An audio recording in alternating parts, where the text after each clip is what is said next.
What is going on, everybody? It is Complexity, and I am bringing you the toad that broke Australia. Of course, it's Australia. Why wouldn't it be Australia? This is from More Pause, link in the description below. I have been loving this dude's videos. I first found him on Instagram, found out he had a YouTube, and now I'm like, I just can't get enough. This dude is absolutely hilarious. Let me know, what is the most dangerous, animal that you guys have come in contact with? Personally, for me, it was dead, but when I was stationed over in Missouri, I did see dead brown recluses. And as soon as I found out that there were brown recluses in Missouri, I just completely decided not to use any public or park bathrooms whatsoever. I was just like, this is just not, this just isn't happening. But let's check this video out. Let's get right to it. Australia is home to some of the deadliest animals on the planet. But what if I told you there's one creature they all fear? An invasive species, millions strong, wiping out native animals that we are locked in combat with to this very day. What kind of vile beast is capable of spreading such reckless hate? What did Naruto summon the toad sages and just let them run rampant in Australia? Is that what's going on here? The answer is this fat fucking toad. But how did this war begin? Well, to answer your question, we're gonna have to go way back. The year is 1866. We are in the land down under, and our story begins the same way many tragedies do, with the British. Of course. You see, having gone hippity-hoppity, your ancestral home is now my property around 90 years back, the Brits were in full swing, rampantly colonising the country. And part of that included agriculture. Now, they brought with them many crops, but the important one in this story is sugarcane. Sugar was valuable, not only for trade. Yeah, sugar was incredibly valuable, same as spices and all that. It's actually pretty interesting, the things that were seen as the things that were coveted back in the day versus now. Like paprika used to be incredibly coveted through the Spanish trade routes. And now it's you could just go down to your local, store and just pick it on up. And it's also funny how lobsters used to be fed to the poor, because they were seen as just the roach of the sea, basically. And now lobsters are $100 a piece and are seen as a presentation of high society. It's pretty interesting how things flip around. But also because, well, the fucking tea isn't going to sweeten itself, is it? But you see, sugarcane only grows in the heat, which ruled out the south of the country.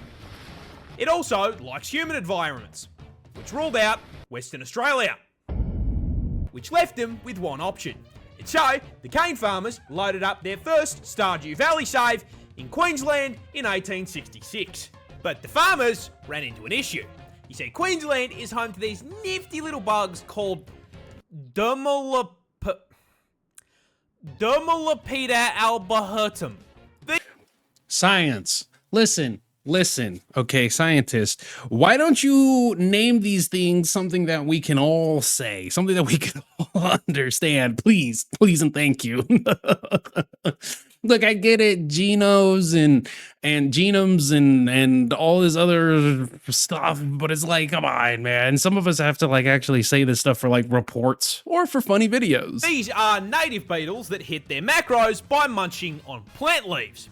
So when cane farmers joined the Queensland Minecraft server and set up a f***ing Hermitcraft-sized farm, the beetles were in heaven and set to work demolishing the plant leaves. Now, funnily enough, the adult bugs weren't actually the problem. Sugarcane leaves hold all value.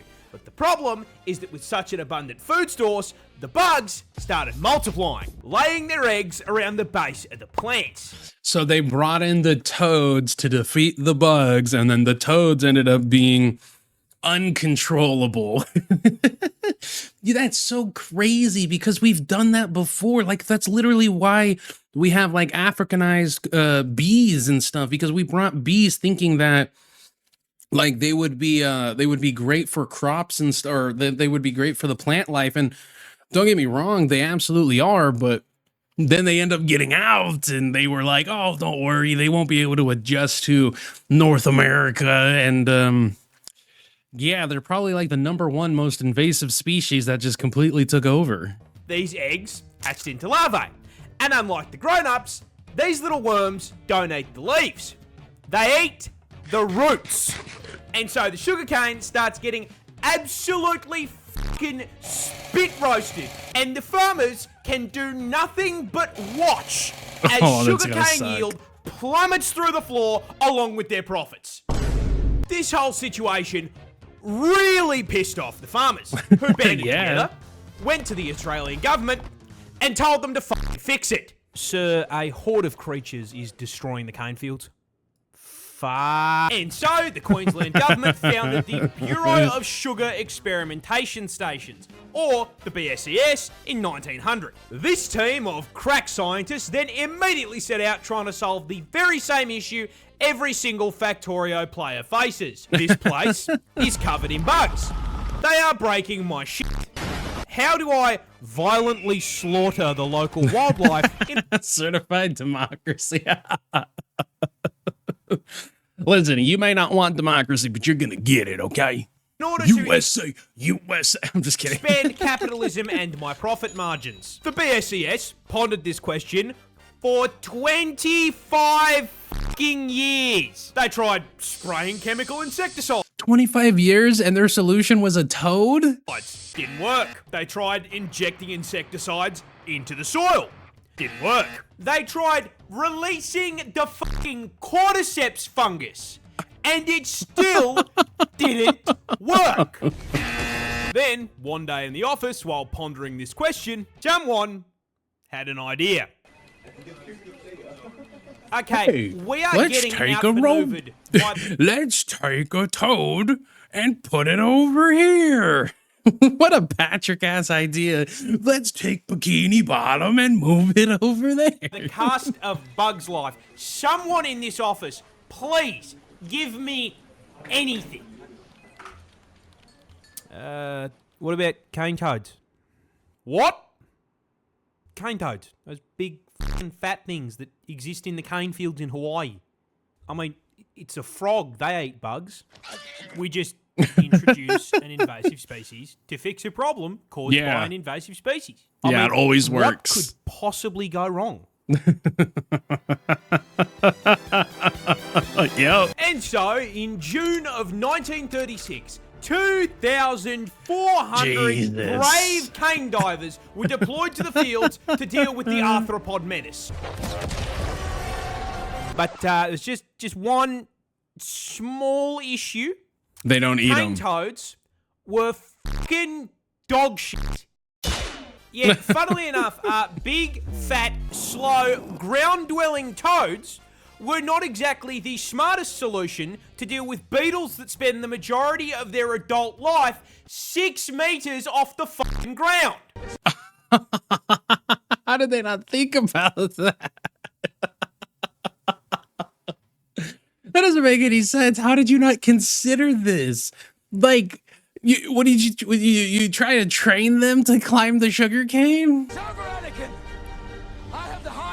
On top of that, cane toads don't dig for food either, so they didn't eat the larvae. Now, this all sounds like information that should have come up during the research and study phase of the plan. One would think. This, however, implies that there was a research and study phase. Oh, God. The BSES did not conduct a single fucking study on environmental impact before releasing an army of cane toads. Are you Like, it's crazy to think about that, right? Because you would think that these scientists who are getting paid what was probably back then a freaking arm and a leg to come up with a solution, and 25 years later they're like, let's just throw a toad at it and see what happens. Well, it's working for them over there in Hawaii, but it's like, okay, but do they have the same issues over there in Hawaii? This complete absence of brain cells caused a rather spectacular domino effect of ecological fuck-ups. and it's going to teach you a valuable lesson about invasive species. You see, while the cane toads barely ate what they were supposed to, they did eat. And as incredibly large omnivorous toads, they ate practically anything they could fit into their mouths. Oh, God. Rats, mice, oh, that's snails, not good. Baby birds. It was the toad equivalent of f***ing Kirby. That's and not then, good. not unlike the exact problem they were brought here to solve, with all that food, they started reproducing. Yep. A lot. In fact, female cane toads can lay anywhere between 8,000 to Jesus. 30,000 fucking eggs per clutch. But I mean, this should not be too much of a problem. Australia is home to some of the deadliest creatures on the planet. Surely, the local Oh, God. They probably got the patch update so poison doesn't affect them. And they also have good cloaking, skills. Their sneak is at 100. And then, of course, their defense has to be up. And then, they don't need light armor because they're fat. So they got heavy armor equipped. wildlife has this under control. Wait, what? Cane toads, they're poisonous. Yeah. Little bulges on the shoulder. Yeah, those are parotid glands, and they are packed to the brim with bufotoxin. No, that's not a D's nuts joke. Got him! Now, whenever the adult toads are threatened, they will squirt this white, sticky fluid out of the glands. And when ingested, it does two things. One, makes you trip absolute balls thanks to the hallucinogenic bufotenin. And two, the other ingredient, bufogen, just straight up gives you a fucking heart attack. Well, at least you're going to be having a nice trip before you go. You're going to have a nice trip before the fall. Is this where, the licking toads thing came from? It's important to note that this toxin is also present in their eggs and tadpoles. God. Now, in their natural habitat... So they just have defense maxed out. They just have poison maxed out from spawn. That's not fair. This isn't as much of a problem, because everything around them has had thousands of years to get good and deal with this f***ass poison build. By either developing immunity or learning to eat around the glands. But Australia is not their ecosystem. And despite all of the deadly animals we've got, they have had a grand total of 5 minutes to adapt to the presence of the fucking Calid toad. True. Now, quick. True, because when it comes to an invasive species, you have to understand that, hundreds of years need to pass by in an effort for something to learn, how to deal with something, right? When it comes to, let's just say, lions and wildebeest, there's been hundreds and hundreds of years of development and understanding migration patterns, understanding birth timing throughout the year and all of that type of stuff. And these animals, these skills get passed down through generation. So when you enter an invasive species, the natural habitat is going to be completely overrun because the natural species of the continent or of the place or wherever it is, they haven't had the time to figure this out. Excuse me. So it's kind of you're not playing with the full deck, and if you're you get wiped out before you can learn a thing or two. Oh man, this toad just kicked the door open and was like, "This is my couch now." Quick question for the class: what happens to an animal population when there is nothing to eat it? It gets bigger. And so, shortly after being introduced, a rapidly expanding tyrannid swarm of toads began to spread across the country. The BSES noticed this and did fucking nothing. Really? They didn't even put them on the hunting list? Seriously, they didn't because oftentimes when something becomes so magnanimously funked like this, right? The certain animals will be given a certain classification as whether they're huntable or not. Or they'll be seen as a vermin or something of that nature, and it's totally okay to just murk them, But these guys were just well, now we have an even worse invasive species. Well, our job here is done, guys. Good job. Good job. I guess it really depends on whether or not they're like causing an actual ecosystem failure. But if they're out here eating birds and mice and all that, things that actually are very important to the ecosystem, yeah, it might be time to put them on a list, man. Because it technically didn't affect the sugar cane. The swarm Oh, spread okay. further, occupying all inhabitable parts of Queensland, and they were laying so many fucking eggs that their clutches began polluting the waterways like a bufotoxin teabag, killing native fish Crazy. as well as any animals that drank from the water. The BSES did nothing. Those That's eggs wild. hatched into tadpoles, which started killing more fish. The BSES still did nothing. Of The course. swarm Leave it to the government to not do anything about their own fuck up. advanced, breaching into the Northern Territory and New South Wales. When questioned, the BSES insisted the toads were doing their jobs and everything was fine. There are no toads in the Australian wilderness, yeah. There is no war in Ba Sing Se. Pay no attention to the declining ecosystem. By the 1980s, the toads were now starving out or just fucking eating local wildlife and one-shotting anything that tried to eat them. Great. And considering, at this point, there were 5 fucking million of them, that happened a lot. So, with local wildlife being absolutely fucking decimated, the BSES was forced to acknowledge that maybe, just maybe, Listen, There was an issue. we fucked up. but, oh well, everyone makes mistakes.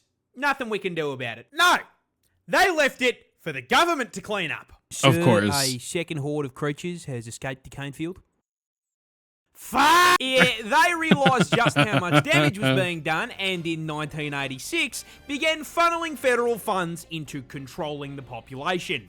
They tried trapping and physically removing the toads, but unless they had 5 million traps, that wasn't going to do shit. Biological warfare was proposed in the form of releasing viruses and parasites, but Oh, was God. shot down because it would do just as much damage to the native. Okay, good. Yeah. You can't, unless you can devise a strain that specifically targets like a certain thing of that animal, right? Like a certain DNA strand or an amino acid within the animal, something that isn't shared by any other animal, or at least shared by a very minute amount of the natural wildlife. You can't really go and do that. Wildlife. And so, the toad front continues to advance to this day. So where does that leave us? Short answer Fucked. is kind of fucked. Cane toads now threaten a total of 75 native species. And they've even Jesus. driven populations of animals like the northern quoll to complete extinction in parts of the country Jeez. they infest. And with the population now sitting at 200 fucking million toads, that Jesus. infestation is spreading, with predictions showing they will be fucking up ecosystems in 5 states in the near future. And I can only imagine how, like, because they would have to get a funded federal, like, not federally, but they'd have to get a funded government regulated, like, group of people to just pretty much go out and round them all up and just, and because it's like, what are you going to do with 200 million toads? What are you going to relocate them to another part of the world so that way they're able to go ahead and become an invasive species on that in that continent? Like you do gotta, and then I'm sure they're going to face like major backlash from like PETA groups and whatnot. That's insanity, dude. given that they have amassed a population 10 times the size of the humans in Australia, the government Jesus. has completely fucking abandoned the fight for eradication, switching focus to harm reduction, using bait toads covered in non-lethal but unpleasant substances to try to teach local wildlife that toad bad. On top of this, the government has encouraged the broader public to, Oh, yeah. Just fucking kill the toads. Yeah. You are supposed to do it humanely by catching them and sticking them in a freezer for 48 hours, but most That people doesn't happen. don't want a frog Yeah. taking up their freezer space, so they just use a fucking golf club or a car. And with this being Australia, our wildlife is also putting up a fight. Keelback snakes, for example, are immune to their venom, Well, and that's good. Ricali and magpies have learned to flip them onto their backs before getting a feed. Now, jokes aside, you want to know who I feel genuinely fucking awful for? The toads. They didn't Yeah. ask for any of this shit. They just got dumped onto a random island and did their thing, and now they are being actively hunted. No. The assholes in this story are the BSES and the cane growers. Like I've said, man, humans, we are the most deadly animal out there. We are always at fault when it comes to this type of stuff. It is always humans, man. Because you may be thinking, why were they allowed to do this shit in the first place? Well, that's the neat part. They weren't. Oh. The federal government banned the fucking idea when they came up for it in 1935, based on the advice of entomologists who rightly presumed the toads would become a bigger fucking issue than the beetles. But the BSES and the cane growers lobbied to have the ban lifted in 1936. Of course, who do you want to listen to? You want to listen to some nerds doing nerd stuff, saying nerd things, or do you want to listen to us, who's trying to like grow the sugar cane? I mean, you want your tea sweetened, don't you? Come on, like fuck what these nerds gotta say. Who even listens to them? Stuff them in a locker right now. You spent all this time thinking if you could. You didn't consider if you should. We are stuck in permanent toad combat because these dickheads looked at scientific advice and went, nah. You have got to be fucked. Let this be a lesson, man. Sometimes like a solution isn't always a solution, right? Like what you think might be good for you and isn't always going to be what's good for you, especially when it comes to something of the nature of the more you want something to happen, the faster you want something to happen, the more likely it is that a mistake is going to be made, something's going to be overlooked, there's going to be something that you don't consider, and you're more likely to turn around and not listen to the advice given to you simply because that advice tells you like, hey, this isn't a good idea, but it's something that you want right here, right now. That's crazy, dude. Everything's going on in Australia, man. Everything's going on in Australia. But this was a fantastic video. Shout out to More Pause. Like I said, video in the description below. I have been Kmplxity. You guys, let me know what you think of the video. What is the craziest animal you've ever come in contact with? Oh, I will catch you all on the next one. Like, comment, subscribe, and have a good rest of your day.